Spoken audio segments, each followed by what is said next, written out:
नमस्कार बच्चों, मैं विजय कुमार शर्मा राजकीय इंटर कॉलेज मथुरा से। तो बच्चों, आज हम 11वीं क्लास की भौतिक विज्ञान की इकाई 6 गुरुत्वाकर्षण, जिसके अंतर्गत आज हम समझेंगे गुरुत्वाकर्षण का सार्वत्रिक नियम, यानी गुरुत्वाकर्षण का सार्वत्रिक नियम।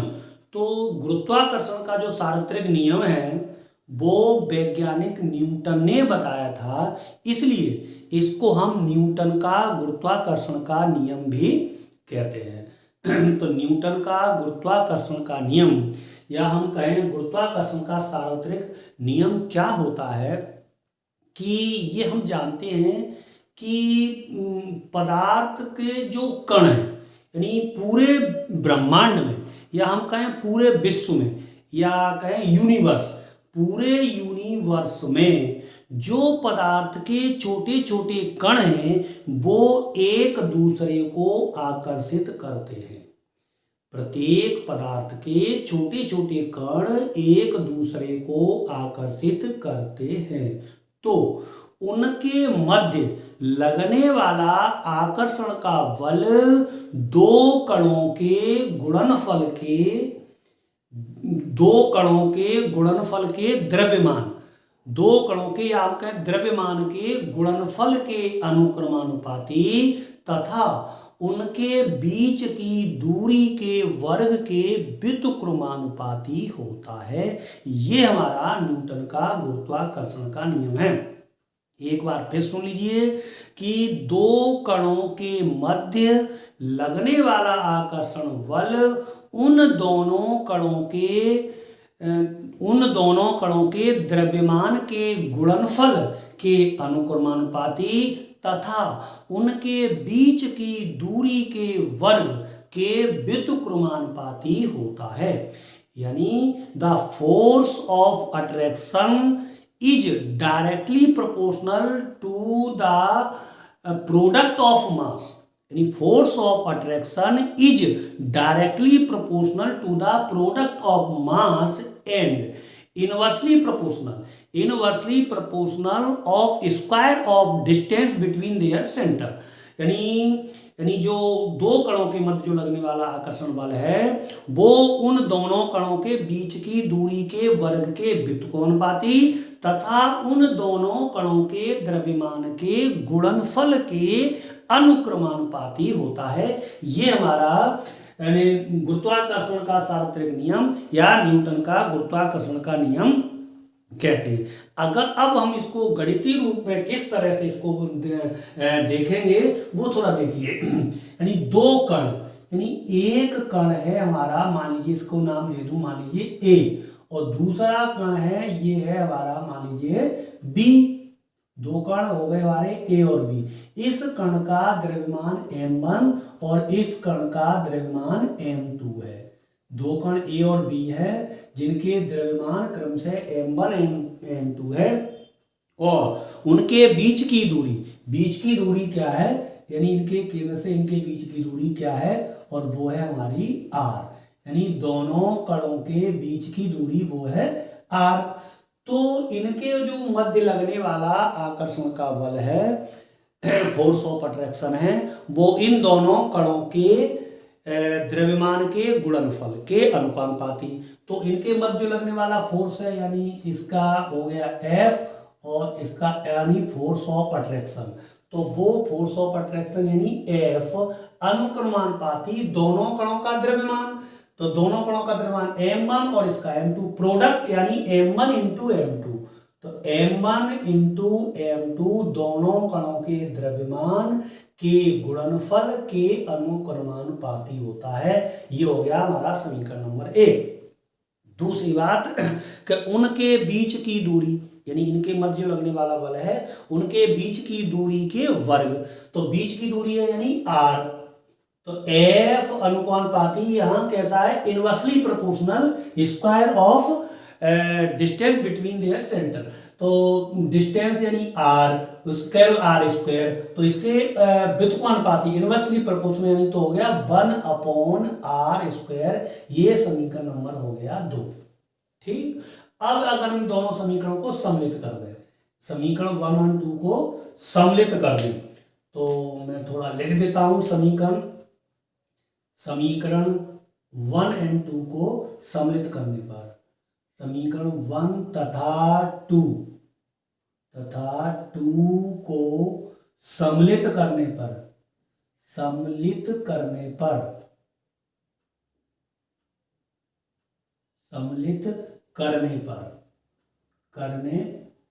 इनको सम्मिलित करें तो F अनुपाती क्या हो जाएगा, M1 M2 upon R square.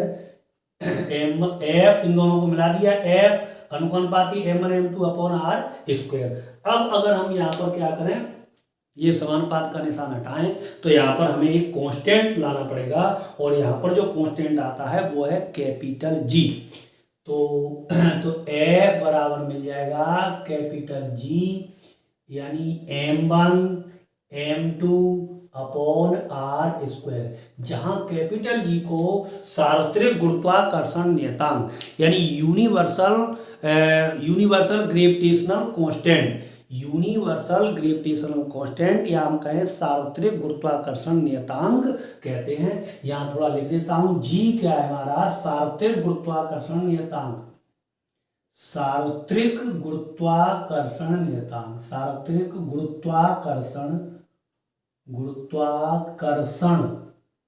नियतांक, जहां कैपिटल G हमारा सार्वत्रिक गुरुत्वाकर्षण नियतांक है। F बराबर G M1 M2 upon R square. G हमारा सार्वत्रिक गुरुत्वाकर्षण नियतांक है, यानी यूनिवर्सल ग्रेविटेशनल कांस्टेंट है। तो अगर हम सार्वत्रिक गुरुत्वाकर्षण नियतांक की परिभाषा अगर हम निकालें तो किस तरह से इस सूत्र के अनुसार हम निकालेंगे, यदि M1 बराबर M2 बराबर 1 किलोग्राम, यानी ये जो दो कण हैं ये भी 1 किलोग्राम का है और ये भी 1 किलोग्राम का है, और इनके जो बीच में दूरी यानी कि R, वो भी हमारी कितनी, 1 मीटर। तो हमें F का मान क्या मिलेगा, F बराबर हो जाएगा G M1v1 M2v1 और R v1 और R का स्क्वायर भी हो गया 1। तो F बराबर क्या मिला हमें, F बराबर मिल गया G, यानी F बराबर हो गया G।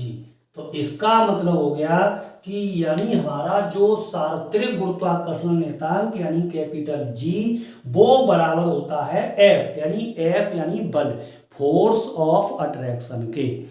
तो universal gravitational constant is equal to the force of attraction, लेकिन कब, वो बराबर होता है जब दोनों कणों का द्रव्यमान कितना हो, 1 किलोग्राम हो और उनके बीच की दूरी कितनी हो, 1 मीटर हो।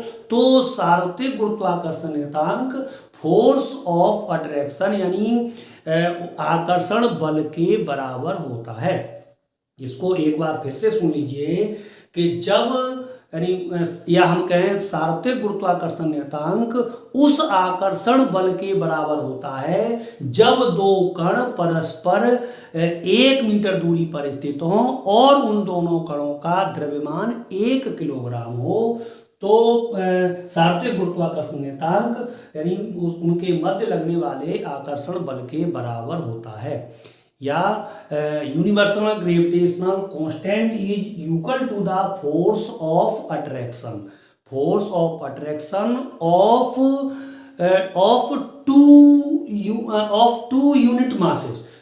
To unit masses and unit distance apart. तो एक इकाई यानी एकांक दूरी पर स्थित हो और उनका जो मास हो वो कितना हो, 1 किलोग्राम हो दोनों कणों का। तो universal gravitational constant is equal to the force of attraction. तो अब हम बच्चों अगर इसकी हम परिभाषा हुई तो अगर हम इसका मात्रक निकालें इस फॉर्मूले से तो सार्वत्रिक गुरुत्वाकर्षण नियतांक का जो मात्रक प्राप्त होगा वो कितना प्राप्त होगा, देखिए यानी F बराबर क्या है हमारा M1 M2 upon R square. तो यहां से अगर हम m1 m2 upon are square. तो यहाँ से अगर g की वैल्यू निकालें तो g बराबर मिल जाएगा F R square upon m1 into m2। तो इनके अगर हम मात्रक लिखें या लिखें यूनिट यानी मात्रक, तो मात्रक बराबर हो गया देखो एफ का मात्रक न्यूटन, आर स्क्वायर यानी कि मीटर स्क्वायर, तो metre square upon kilogram, kilogram कितना हो गया किलोग्राम स्क्वायर। तो मात्रक क्या प्राप्त हुआ newton metre square, newton metre square पर किलोग्राम स्क्वायर। तो ये इसका मात्रक प्राप्त हो गया। अगर हम इसकी विमा निकालें तो इसी यानी मात्रक के अनुसार इसकी हम विमा भी निकाल सकते हैं, और वो विमा कितनी प्राप्त होगी यानी विमा, तो विमा कितनी प्राप्त होगी देखो न्यूटन है बराबर है में, तो यहाँ बल की विमा लगा दें तो वो हो जाएगी mL/T-2 मीटर स्क्वायर यानी L square upon kilogram square, kilogram square का मतलब हो गया एम स्क्वायर।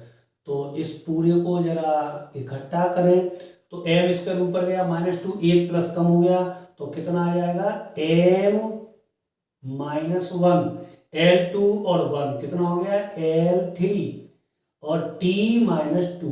तो ये इसका प्राप्त हो गया हमको विमीय सूत्र। अगर हम राशि की बात करें तो विमीय यानी जो सार्वत्रिक गुरुत्वाकर्षण नियतांक है जी, वो राशि कैसी होती है स्केलर क्वांटिटी, यानी क्वांटिटी कैसी है स्केलर क्वांटिटी, राशि है हमारी स्केलर यानी कि अदिश राशि होती है।